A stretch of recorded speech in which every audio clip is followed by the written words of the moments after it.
Upper Moon 5 Gyokko is one of the sickest, most depraved villains that you'll ever meet. And by the end of this video, you will know everything there is to know about his powers and his secret backstory, including information that wasn't even in the manga and can only be found in extra materials like fan books that still haven't even gotten an official English translation. Thankfully, I got you covered with all the disturbing details, so let's get into it. If you guys enjoy our Demon Slayer content and you want to see more in the future, leave a quick like and comment right now. It only takes you a second, but it helps us with that YouTube algorithm. And quick fact, over half of you guys who watch our videos regularly haven't taken the time to subscribe yet. Do me a big favor and make this the video that you subscribe and hit that notification bell right now. Subscribing on YouTube is completely free, but it is a very real way of directly supporting the channel. Okay, so as I said, very little is revealed about Gyokko's backstory in the actual manga.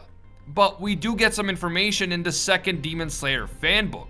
As a human, his name was Managi, and he was an outcast who lived on the outskirts of a coastal fishing village. He was considered to be a weirdo by everyone inside the village, and he apparently collected fish carcasses in his spare time and did other weird and creepy things as well.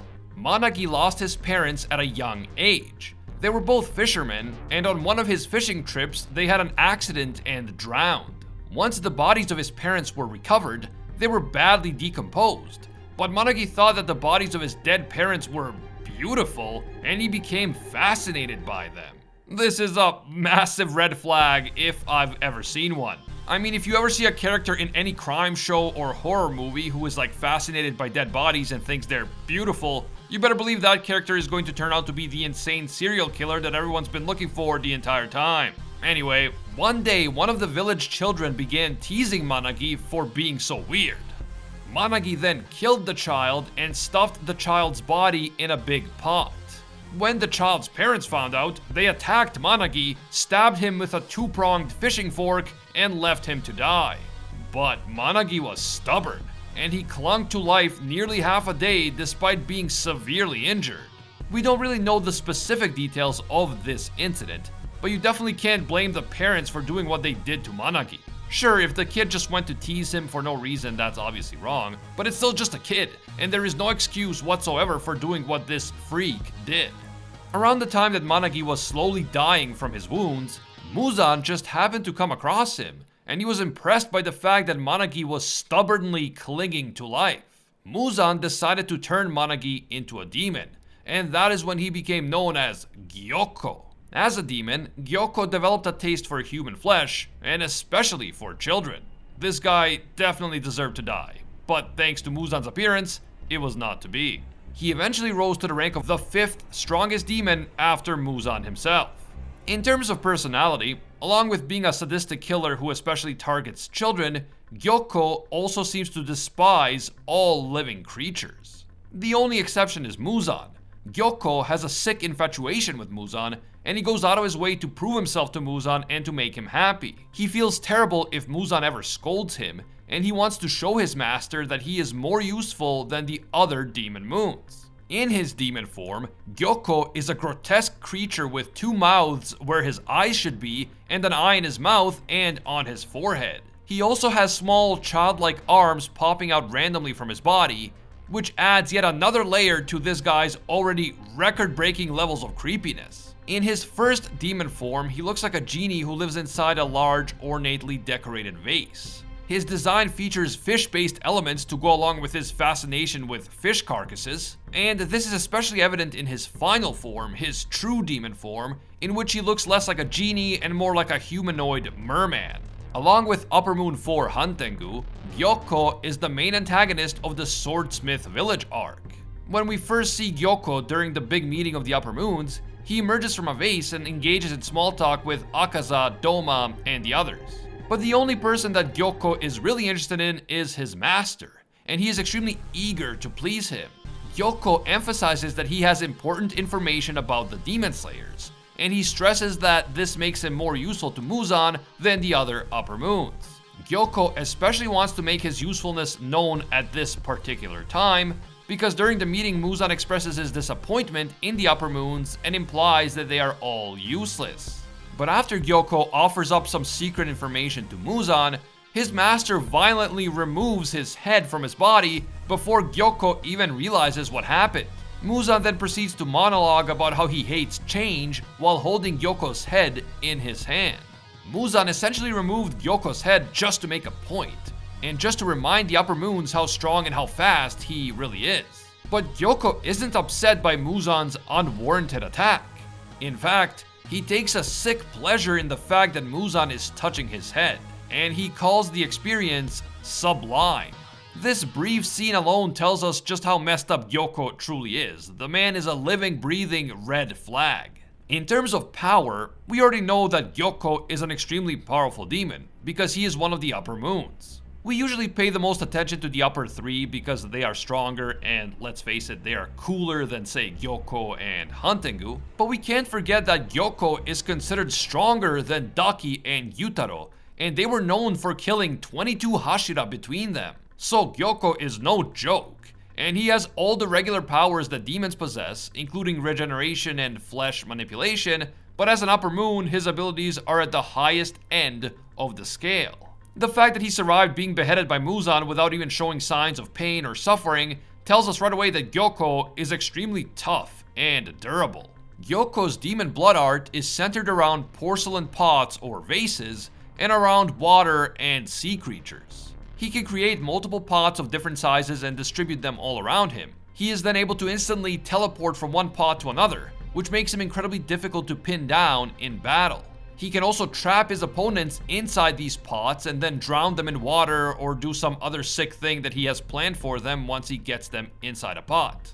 Gyokko can also create grotesque fish monsters of various shapes and sizes and launch them at his opponents. He can summon giant octopus tentacles from his pots and use them to attack or restrain his enemies, and so on. Essentially, his blood demon art is very versatile and unpredictable, but the one thing that all of his abilities have in common is their aquatic theme. Fun fact, but at the start of the series, Gyokko is actually one of Muzan's main sources of income, along with Daki. The pots and vases that Gyokko creates are extremely expensive, and Muzan is able to make a lot of money by selling them. After the meeting of the Upper Moons, Hantengu and Gyokko are dispatched by Muzan on a big mission. That information that Gyokko wanted to share with Muzan at the meeting was the top secret location of the Swordsmith Village, a critically important demon slayer sanctuary. And so the two demon moons are then sent out to attack the village. Gyokko makes his appearance inside the village after an unsuspecting villager stumbles upon a vase in the middle of a path. As the villager reaches for the vase, he is sucked in and devoured, but Gyokko then spits him back up, saying that the taste is awful.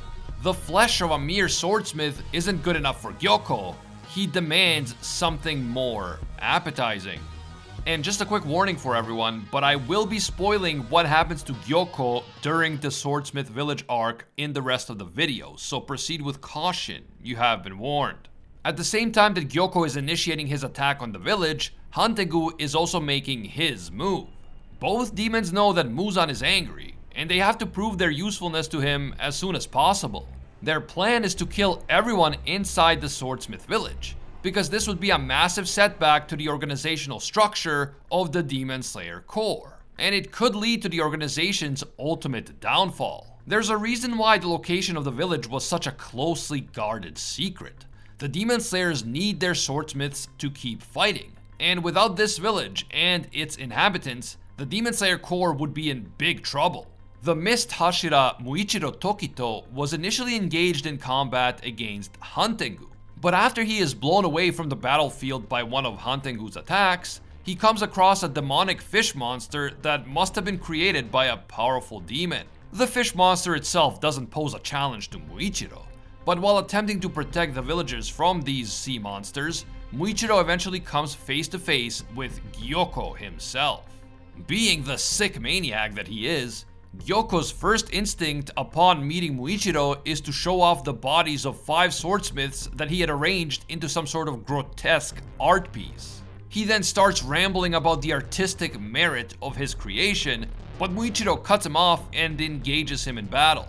Gyokko is able to evade Muichiro's attacks by traveling instantly between the pots and vases that he has arranged throughout the area. He is also able to launch poison needles at Muichiro, and he then manages to use his blood demon art to capture Muichiro inside a giant pot filled with water. Now, unable to breathe, Muichiro can't use his breathing style, and so it looks like he is about to drown. In a moment of short-sighted egomania reminiscent of James Bond villains, Gyokko just leaves Muichiro to die on his own while he pursues other targets inside the village. But after Gyokko leaves, Muichiro is rescued thanks to a young swordsmith named Kotetsu, who helps Muichiro at great cost to himself. Kotetsu's sacrifice inspires Muichiro to dedicate himself wholeheartedly to saving the others, and this allows him to unlock the Demon Slayer mark. Now stronger than ever before, Muichiro confronts Gyokko once again. Gyokko tries to use his blood demon art to throw a bunch of squid and fish and other sea monsters at Muichiro, but the Hashira is able to use mist breathing to protect himself from all of those attacks. Gyokko is then forced to reveal his true form, in which he looks like a scaly, demonic merman. He now has normal arms and a long eel-like tail, meaning that he is no longer confined to a pot. The Upper Moon 5 and the Mist Hashira then engage in an absolutely epic battle. But the newly powered up Muichiro is full of confidence, and he proves to be too strong for Gyokko, who continuously makes the mistake of underestimating our boy Muichiro. Using mist-breathing 7 form, obscuring clouds, Muichiro emerges from the mist and relieves Gyokko of his head using his Nichirin blade. Muichiro's ultimate success came from the fact that he was able to use wildly fluctuating speed in his movements to confuse Gyokko, and in the end, the Hashira's superb speed and technique was just too much for the demon. Gyokko is in utter disbelief about being defeated by a mere human child, but it was precisely that overconfidence that destroyed Gyokko in the end.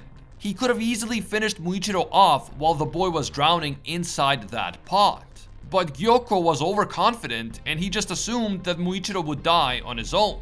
He assumed that the battle was over before making sure that it was indeed over, and that is what cost him his life in the end. All things considered, Gyokko did not turn out to be a very important villain in the story. Yes, he was one of the 2 main antagonists of the Swordsmith Village arc, but he meets his end during the arc, less than 24 chapters after he was introduced. But that's not to say that he wasn't a memorable villain, because he certainly was. As one of the Upper Moons, he was clearly strong, and he had an extremely versatile and powerful blood demon art. His exhibitionism, his perverse taste in art, and his lack of any regard for human life also made him memorable, because it's hard not to remember a villain who is such a sick freak.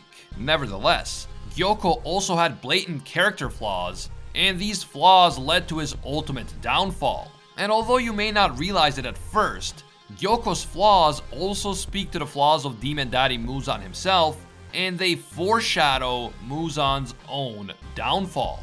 Gyokko is an extremely vain and jealous person, and he's an egomaniac who can't stand even an inkling of criticism. But these negative character traits were not his biggest issue. His biggest issue is that Gyokko saw humans as mere playthings, as props for his grotesque art pieces. He saw himself as a superb and chosen being, and he saw humans as inferior, lower life forms. Because of this, he never even considered the possibility that a human child like Muichiro would be able to defeat him and take his life. That is why he underestimated Muichiro again and again, that is why he walked away when he had the chance to finish him off, and that is why he ultimately lost. And the fact that a guy with so many character flaws was still chosen by Muzan to be his 5th strongest demon moon says a lot about Muzan himself. Muzan liked the fact that Gyokko was so desperate to please him, that he took sick pleasure in the act of Muzan touching him, and that he considered Muzan to be an evolved superior being, while humans were lower life forms. Muzan liked these things because they are in line with his own megalomaniacal view of the world. And Muzan's own tendency to look down upon and underestimate humans would also cost him dearly in the end. But that is a story for another day.